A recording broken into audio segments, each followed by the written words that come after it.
How did a bland slab of ancient flatbread, once dismissed as famine food, evolve into the world-dominating force we now call pizza? This is the War Historian, where every meal is a battlefield, because nothing is ever as simple as it looks. Picture this. Today, we pull open a pizza box and find comfort. Hot bread, melting cheese, sweet tomato, each bite feels like a hug. But pizza started with no cheese and no celebration. The truth is, we eat pizza as comfort food, but its roots are anything but comfortable. In the dusty fields of ancient Rome, a soldier rips off a chunk of hard, unleavened bread, panis focaccius, while thunderous hooves shake the earth during the Punic Wars, somewhere between 264 and 146 BCE.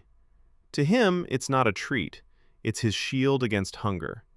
The peasants in the next village eat the same bread day after day, praying it lasts until the next harvest. They aren't saving leftovers for breakfast. They hope to survive the night. Go back further, around 2500 BCE, to an Egyptian bakery. The air smells of smoke and sourness. A woman shovels flat discs of sourdough into a stone oven, hoping her family will stay fed through flood and drought. Across at the edge of Persia, under King Darius's rule, satraps, provincial governors, collect taxes not in gold, but in bread. Flatbreads become the currency of survival in the Achaemenid Empire, stretching from the Nile to the Indus. From Egypt to Persia to Rome, one pattern repeats. Flatbread is the food of those facing crisis. It's a last resort, a fallback when luck and empire run dry. Whole civilizations rely on it, not for pleasure, but power and survival. But here's what happened next. Flatbread's journey doesn't end with mere survival. It gets swept up in the storms of history: conquest, migration, technology, empire. When the tomato arrives in Europe after 1492, it's not thanks to a peaceful swap. It's the prize of conquest and the cost of millions of lives lost in the global scramble for new crops. The food of poor Roman soldiers and desperate Egyptian bakers transforms under pressure as centuries of violence and invention push it forward. Like a Trojan horse, pizza sneaks into culture, looking innocent but loaded with the ambitions and anxieties of every age. We think we're just eating lunch. Are we? Or are we tasting the echoes of ancient struggle and the residues of empire? So what invisible forces turned poor people's rations into a symbol of pleasure and power? To find the answer, we need to journey back to the beginning, where flatbread first emerged from crisis. Picture an ancient battlefield. Armies sustained not by feasts, but by tough, charred bread, the only thing that wouldn't rot or spoil. Forget banquets and fancy meals. What really keeps empires moving is the simplest food imaginable. Hunger is the true enemy, and the solution is flatbread. The crisis is always war, not some chef's idea of a new recipe. When Roman soldiers march out in 216 BCE to face Hannibal at Cannae, what do they carry? Not cheese, not olives, just sacks of flour, a little salt, and the hope that with fire, they can bake something edible each night. The truth is, armies like Rome's are portable cities built on gritty bread. In the dirt and chaos, these breads are lifelines, dry, chewy, nearly flavorless, yet strong enough to survive days stuffed in a pack. Here's what happened next. Real innovation comes not from cooks with aprons, but from desperate commanders who demand their troops keep fighting. In Egypt, around 2600 BCE, someone invents the tanner, a clay pot oven shaped like an urn, open at the top, blazing hot inside. Soldiers slap dough to the walls and watch as it cooks in moments. The smell of scorched wheat drifts through military camps along the Nile. Later, Roman engineers borrow the idea and create the fornax, an oven built from stone or brick, easy to transport and quick to assemble in frontier forts. Bread, suddenly, is not just survival, it's logistics, the first food supply chain. Like the military's secret weapon, bread becomes as important as swords. Take Scipio Africanus. It's 216 BCE. Half the Roman army is dead at Cannae. Scipio insists, fix the rations, reinvent army food, or Rome falls. Military bakers become unsung heroes. They run ovens like field hospitals, baking bread to keep soldiers going through rain or siege. Even during Emperor Trajan's Dacian campaigns in 101 CE, records show bread given as daily rations, a direct line from ancient Egypt to Rome's furthest borders. These men are not chefs, but tacticians, feeding empires as much as fighting wars. You discover the system hidden underneath. Empire runs on fuel, and that fuel is flatbread. Sound familiar? It's the original supply chain, no different from today's armies moving with vacuum-packed meals. But there's a problem. How does a military workaround, a tough, practical bread, jump from dusty camps to kitchens across continents? How does necessity turn into obsession? When soldiers returned home, they brought more than victory. They smuggled back a technological revolution in bread. Once the flatbread genie escaped the military bottle, it ignited a culinary arms race across the ancient world. Imagine Alexander the Great riding into Babylon in 331 BCE. His army isn't just carrying swords and shields, they're bringing pitas, yeast, and a whole new way to eat on the move. And when the soldiers stop to eat, locals stare. Next thing you know, bakeries sprout in every port city, blending Greek pita with Persian naan. By the time Alexander's empire shatters, his soldiers have already infected the Mediterranean with flatbread fever. But it doesn't stop there. Every region wants to win. The Indians seize the idea and revolutionize it, building blazing tandoor ovens after the Persians pass through. Suddenly, bread balloons over the hot clay. In Byzantium, around the 6th century CE, bakers topped their plakus with creamy cheese and herbs, copycatting and innovating, trying to create the must-have loaf. In the Arab world, new spices sprinkle over dough. Every city, every kitchen races to add the latest upgrade. Behind it all, another pattern. Flatbreads spread like viral software. Copy, mutate, outcompete. The same basic hack solves hunger anywhere, for anyone. Why? Because flatbread needs almost nothing. Crushed grain, a sip of water, a lick of fire. Sometimes not even yeast. It tolerates whatever you throw at it. Hard times? Swap wheat for barley. No oven? Try a hot rock. Weather's against you? Flatten the dough and pray. It's a recipe built for chaos and uncertainty, and that means any hungry city, anytime, can use it to survive. Here's what happened next. Population explodes. Empires get ambitious.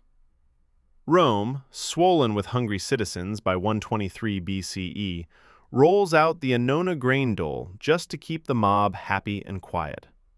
Free grain lines stretch into the streets, but behind the scenes, bakers fight like gladiators. One dreamy baker's trick could corner the whole city's market for weeks. The quiet bread race is just as ruthless as any duel in the arena. You start to see the truth. The technology moves faster than tradition. It skips borders, ignores flags, picks winners and losers, and never stops mutating. Suddenly, the shape on your dinner table looks strangely familiar, and this 2,000-year-old system still feeds the world today. But what's the hidden price for a system designed around speed, simplicity, and survival? But when the pressure builds, every system cracks, sometimes letting in something utterly foreign. Everything changed with a single outlawed fruit smuggled into Europe, the tomato. Picture this. Naples, 1548. Farmers and cooks eye these bright red berries from the Americas like they're planning to poison someone. The elite spread whispers that tomatoes are deadly, fit only for witches and fools. For decades, people button up their collars and turn away. But hunger doesn't follow rules. On the scrambling, smoky streets of Naples, the poor, the lazzaroni, see a different game. They take the strange tomato, crush it, and spread it onto cheap, humble focaccia. Frowning neighbors watch the sauce bubble in backyard ovens. Someone takes that first bite. The crowd waits. No one dies. Curiosity turns to craving. Adding tomato is like hacking an ancient flatbread with a forbidden line of New World code. Suddenly, what comes out isn't just bread, it's alive with flavor, color, danger. You discover a secret spreading through alleyways faster than shame. By 1738, the world's first official pizzeria, Antica Pizzeria Portalba, swings open battered wooden doors in Naples. The smell of baking bread and tomatoes floods the narrow streets, drawing workers, sailors, even students with empty pockets and big dreams. The truth is, pizza grows up as street food, messy and cheap, food for hands without gloves. Elites spit the word, disgusting. Pizza? That's for the barefoot. But change comes in royal footsteps. Imagine, 1889, a steamy Neapolitan kitchen, white-aproned pizzaiolo tossing crust on a scarred marble table. King Umberto I and Queen Margherita sweep in, inspecting the food of the people. The queen tries a slice. The pizza, red tomatoes, white mozzarella, green basil, reminds her of the Italian flag. She loves it. The pizzaiolo names the creation after her, Pizza Margherita. Suddenly, the upper crust wants a bite. But there's a problem. Pizza isn't just food anymore. It's a symbol. The city holds it tight, but nothing this tasty stays put. Late 1800s, tens of thousands flee Naples for new lives. With them, the taste and smell of pizza rides the salted hair of every migrant. Here's what happened next. What sprouted in old Neapolitan alleys begins to seed new worlds across Europe, then America, then the globe. Why does something so poor, so local, become a planetary obsession within a single lifetime? The answer is more than luck. It's a system. Migration, machines, markets, all pushing the tomato-topped flatbread out. With migration and machines fueling the fire, pizza's takeover is just beginning. But who really controls the oven now? Today, pizza is everywhere. 7.8 million tons of mozzarella produced a year, fueling an endless feedback loop of dough, cheese, and hunger. Step into a supermarket and you discover rows and rows of frozen pies, each waiting in a cold box, stacked like edible tokens in a giant game. But the truth is, this isn't just dinner. It's an empire built from steel, engines, and endless supply chains. Industrialization picks up the simple act of baking bread with toppings and flips it into a worldwide machine. Factories grind wheat into flour by the ton. Huge warehouses churn out cheese that never sees a cow, except as a number on a spreadsheet. Farms grow tomatoes in perfect rows, meant to be picked by machines, loaded into trucks, and squeezed into sauce faster than any artisan could ever imagine. Here's what happened next. In 1958, two brothers open a pizza joint in Wichita, Kansas. They call it Pizza Hut. It's small. Then, almost overnight, it grows. Franchises appear everywhere. 2 years later, in 1960, Domino's sets up shop, and by the 1980s, promises to deliver your pizza in 30 minutes or less. The pizza system spins like a perpetual motion machine, every slice pulled from a vast, invisible network of gears and levers. You order. Someone starts making your pizza before the cheese has cooled from the truck. The recipe is locked in. Factory flour, factory cheese, factory tomato. Chains like Pizza Hut and Domino's use just-in-time logistics to keep hot pies ready for millions. The numbers make your head spin. Over 5 billion pizzas sold every year across the planet. In the United States alone, pizza brings in $46 billion in sales in 2023. Think about that. One food on an industrial scale. Zoom out, and the secret gears begin to show. In the 1980s, the U.S. government stockpiles mountains of cheese, literally, creating government cheese to prop up dairy farmers. Mozzarella becomes the hero of processed pizzas everywhere. Fields of wheat and tomatoes blanket the world, farmed in monocultures so pizza chains never run out. Subsidies flow through invisible pipes, keeping cheese cheap, wheat abundant, tomatoes constant. The pizza economy isn't just chefs and guests.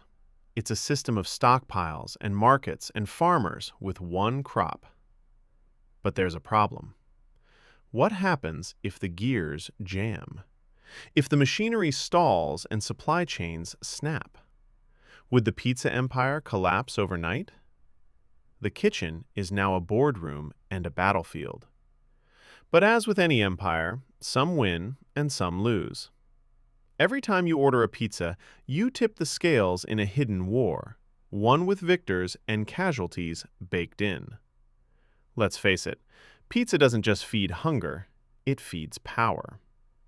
When you open the freezer and grab a DiGiorno in 2024, you're giving Nestle, the giant behind brands like Tombstone and Wagner, a slice of victory. That smile you see in the ad? It's a trophy. The frozen pizza empire stretches across continents, with boxes shipped thousands of miles before a single bite hits your tongue. But someone always pays. When the U.S. Dairy Export Council needs to move mountains of surplus cheese in 2016, pizza chains become the answer. They invent the extra cheese era, not because you asked, but because dairy lobbyists demanded it. Cheese finds a home, even if the demand is artificial. Here's the truth. While huge logistics firms shuffle toppings, crates, and dollars, small family-owned pizzerias like those in Naples fight a losing battle to stay open. After the financial collapse in 2008, hundreds shut their doors forever, watching the world choose cheaper, standardized taste over family recipes handed down since 1920. Picture an Italian grandmother in a quiet shop, kneading dough by hand at dawn, flour dust floating in the sunlight. She knows every customer by name, but she cannot compete with global supply chains or price wars. Her story is repeated all over the world, where monoculture farming, fields of wheat and tomatoes in endless rows, crushes the diversity of local cuisine, and farmers lose their independence one harvest at a time. Now, here comes the casino. You walk into a pizza chain, scan a digital menu, select your favorites. Customize, they say. But you're just betting chips at a table designed by the house. The choices are only toppings, not real autonomy. In reality, from the cheese in Wisconsin to the tomatoes in China, your authentic slice comes from the same corporations everywhere. It's engineered dependency. Everyone feels like a player, but the system makes sure Nestle, dairy councils, and shipping giants are the only winners. Oddly enough, this isn't a new trick. Back in Roman times, the annona, the bread dole, kept citizens docile and eager, trading freedom for steady loaves. Today's pizza empire stretches the same net, feeding millions, shaping habits, and demanding loyalty in return for cheap calories and comfort. Do we ever truly choose our pizza, or are we just spinning the wheel with illusionary freedom? Is opting out even possible, or has the game swallowed us whole? Which brings us to a final reckoning. What happens when this comfort food's comfort is revealed as a trap? The ultimate truth, pizza is civilization in miniature. Fragile, seductive, and always one shock away from collapse. Think about it. A pizza isn't just cheese and dough. It's a giant network. Farmers in Kansas growing wheat, tomatoes crossing oceans, olive oil pressed in Italy, mozzarella shaped in Wisconsin, and then a delivery driver crisscrossing your city tonight. Every bite carries the weight of trade, power, risk. Pizza's story follows maps drawn by empires. Think about Rome. Around the year 408, one general cuts off the city's grain supply. The mighty annona, the bread distribution system, crumbles. Hunger riots begin. Romans find out fast. When bread disappears, power vanishes. The same pattern repeats. Fast forward to the late 19th century. Southern Italians crossed the Atlantic, hungry for work and carrying recipes. Suddenly, in New York City, you see small kitchens glowing with orange ovens, the scent of garlic twisting through tenement alleyways. Migration fuels the spread. But there's a problem. The more people crave pizza, the bigger the system grows, and the more fragile it becomes. Here's the truth. What makes pizza's global network strong also makes it easy to break. Imagine the shock in 2008. Grain prices spike after the financial crash, trucks sit idle, wheat shipments stall. Suddenly, chain restaurants ration supplies.